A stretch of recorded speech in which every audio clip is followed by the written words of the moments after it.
What's up, everybody? And we are going on another full day tour. We're gonna go sa Royal Palace, sa Hugh City, and then Royal Palace, may tomb, and then may temple. Nag-ano ako ng pambayad namin sa mga entrance sa palace. Ano daw? 200,000 Vietnamese dong per person sa Royal Palace, so 600,000. Million yung perang hawak ko. Oh, first time kumak ng 1 million. Wow! Yan na, ito pang entrance namin, 600,000. Yung isang temple ba yun? May entrance, 150,000 per person. So, 450,000 kailangan mong i-ready. Grabe dito sa Vietnam, milyonaryo ka pag gumawa ka ng pera nila. Today beautiful day. It is a beautiful day. We're listening the beautiful day now. Yes. When we open the door and you Going to Haivan Gate. Ang taas na namin. in the middle of the gate. That's the Haivan Gate. Let's take a picture daw. Tan, say hi. Okay, let's take a picture. Napapalaban si mama sa ano eh. Sa lakad. Take your time. Wow, ang taas na namin.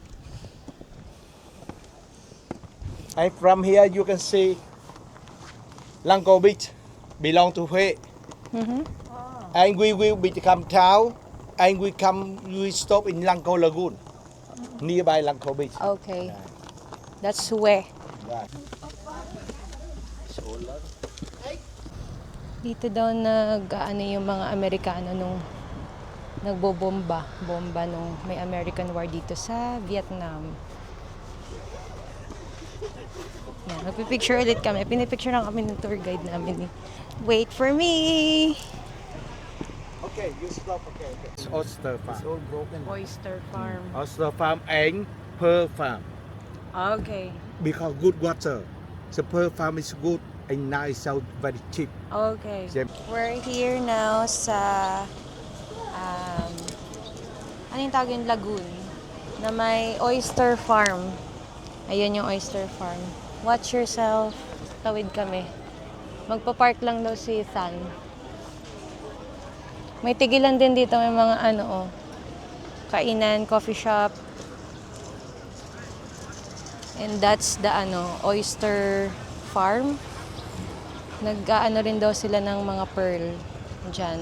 Vietnam, you're so majestic. Pupunta kami doon sa doon sa part na yun. Kasi para daw makita namin kung paano nila kinukuha yung mga oysters. Yan. Ang lansa ng amoy. That's how they get the oysters.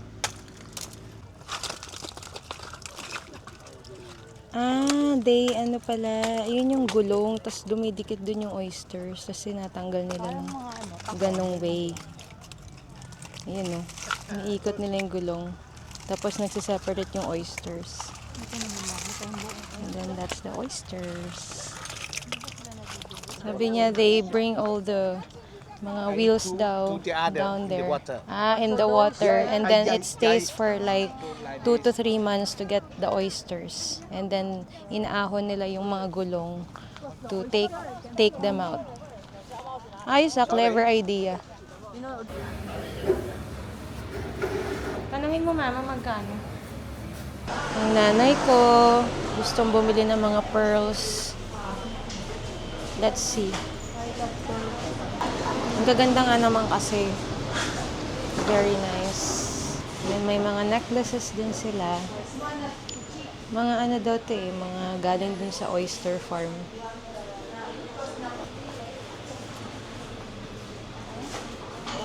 Nagsusukat na siya. Go, marami tayong pera eh. So, high quality pearl is, it doesn't burn. More shiny here, you can see. Yeah. The same also, but we cut not perfect, so we can make bracelet. Pearl. See, you can touch it. And it's just very, very hot. Yeah. Yeah. Very hot. Mm. If the perfect, it's more expensive. We make it yearly. Yeah. So may tickets na kami for Imperial Palace here in Hues City. We'll come there later. Magpipicture muna kami doon. Let's go!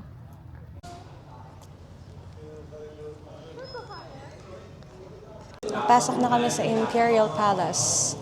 Sabi ni Than, mga 1.5 hour daw siguro na ikot namin. So, doon na namin siya imimit sa kabilang side. Si Papa. Okay. Let's go! Ito ata yung mga previous kings. And ewan ko kung may queens.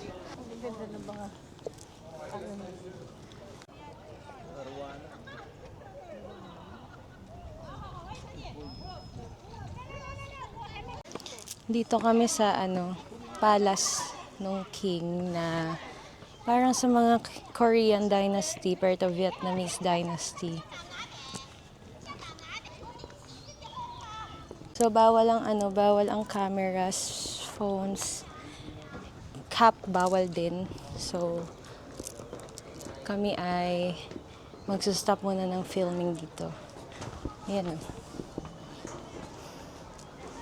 Ang ganda sa loob, sayang bawal ang camera. Okay, let's go.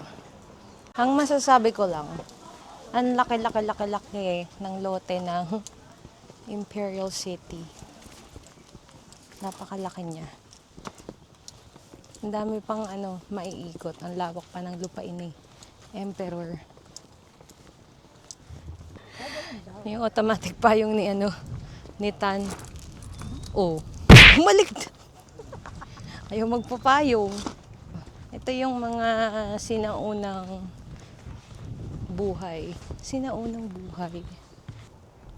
Zoom in. Ayun yung big cauldron kanina, oh. Nice. Okay. Masuk pala si Tantay. Ang bata ni Emperor. Totoo pala yung bata talaga yung mga Emperor noon.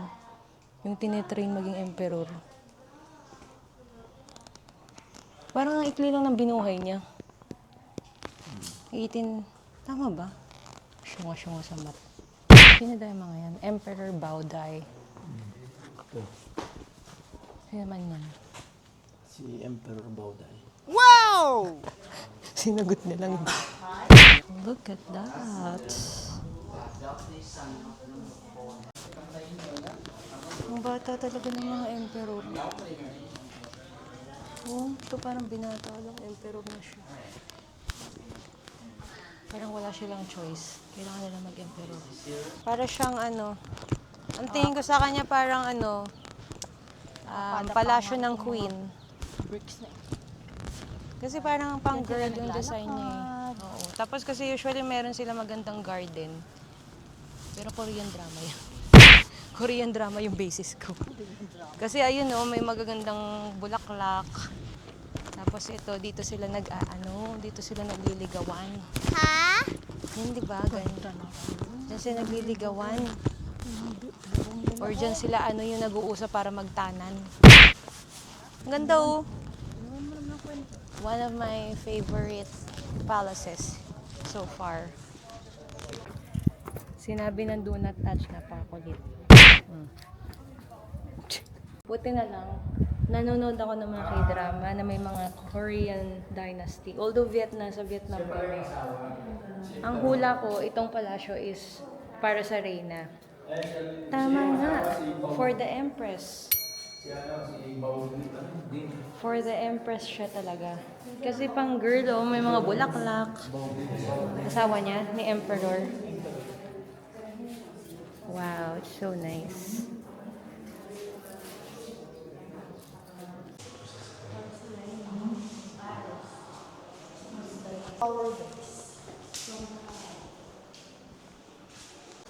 Ha? Cute naman nila. Ang cute ng Vietnamese costume nila. Doon sa kabila daw eh. Mag-e-exit na kami. Mahaba rin yung lakad niya. Tapos doon na namin imimixitan and then magla-lunch na kami. Papa-try daw niya sa amin ang Hue food. Let's go! We're hungry. Now we're having lunch here. Nag-iisa lang daw tong restaurant sa Hue with Hue food. So dito kami dinala ni Than. Is that soup?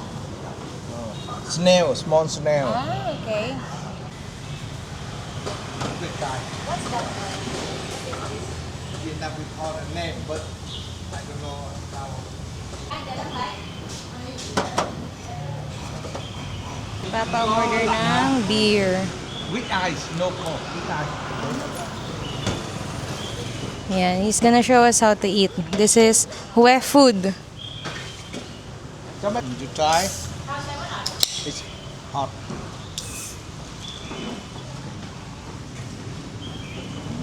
Take a spoon.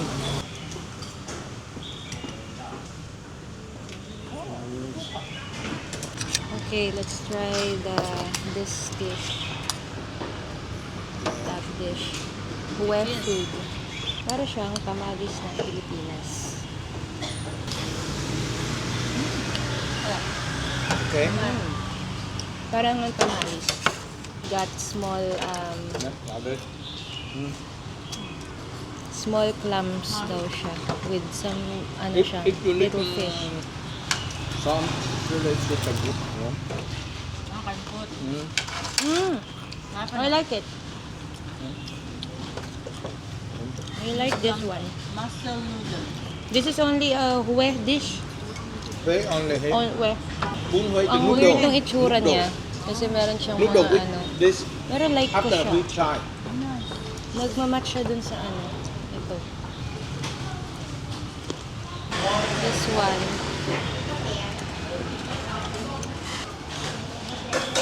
Para siyang may jelly. Scoop mo siya. Para siyang may isang pirasong chicharon.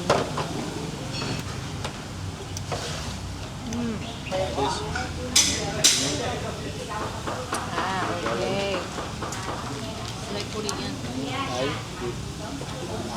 Ah, okay. And then you have a spring roll. Yeah. Magic spring roll. Let's try this next one. Ay, para siyang spring roll. Dip it in the sauce. Parang siya, peanut butter ba? Ito yung laman niya. Parang karne. Hindi ko alam anong karne siya.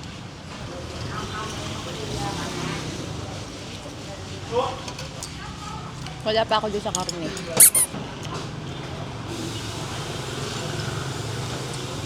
What meat is that? With the pork. Pork. Pork. Ah, it's pork. After lunch, ito naman, pupunta naman kami ng mabilis na temple. Doon, ilalakarin namin ni Mama at ni Papa. Maraming mga kung ano-anong stands here. May mga salakot, may mga bags, may buko, may pagkain, more fruits. Wow.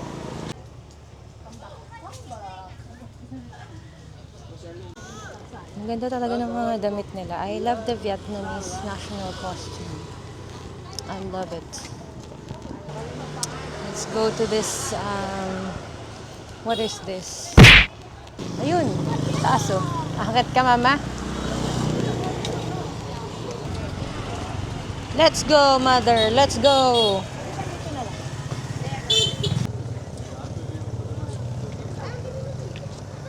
Balik na kami sa kotse ulit. Ganun lang kabilis. Hindi rin naman makakapasok dun sa sa temple. Tambayan lang din siya. So, pero yun, nag-picture lang din kami. Ngayon, pupunta kami dun sa last stop namin, yung parang tomb. Ano man tawag doon? Napin ko nga yung sinabi niya sa akin. Khai Din Tomb. Hindi ko alam kung tomb siya ng king. So, let's go. Dito na kami sa Khai Din Tomb. One of the most beautiful tombs here Yan, nandito sa phone yung tickets namin. So, papakita lang namin. Mataas na naman ang stairs. So, mapapalaban na naman si Mama at Papa. We're going up, up, up in every moment. Charan, charan, charan. Charan, charan, charan. Ha? Ano daw? One of the most beautiful tombs here. Tomb ng king. Rest first. Nice.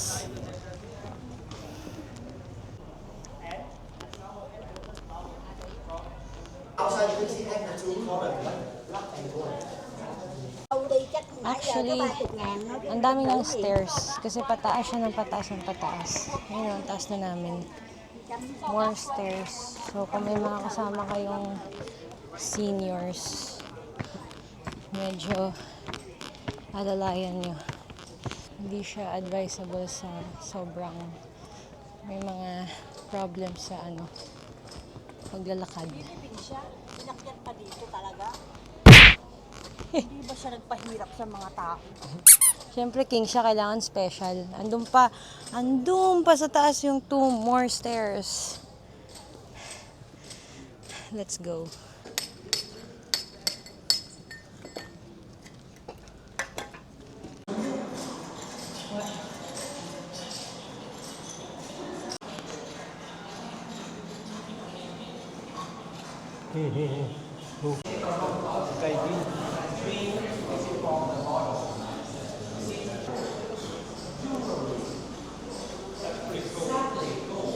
Wala pa na.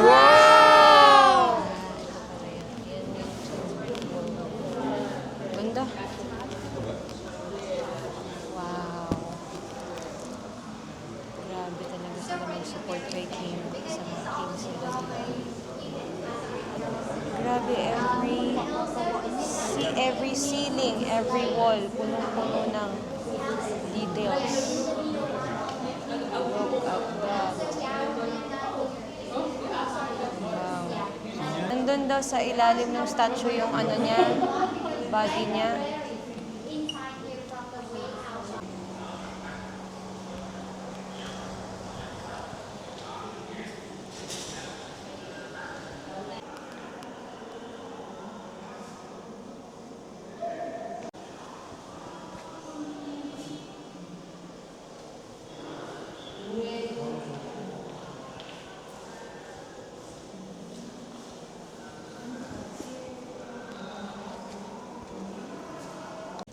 We are going down.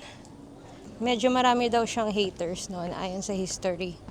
Marami siyang bashers kasi ito daw ang mausoleum. Ang ginawa niya para daw ma-build to,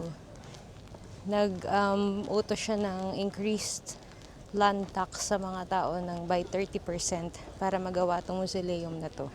Imagine, para lang and also ginawa nila tong libingan habang buhay pa siya, according to his preference. So, buhay pa lang siya, alam na niya kung saan siya mamamatay, saan niya gustong ilibing, at paano niya gustong design. Grabing parang sobrang na king talaga. Parang grabe yung power niya over sa mga tao. And then ayun, mayroon mga guards na nagbabantay sa kanyang tomb. Mukha siyang parang sobrang powerful na king. Grabe. Para sa isang tao, nagpapakahirap lahat ng tao para gawa ka ng libingang maganda. One of the most beautiful tombs here in Hue City, Vietnam.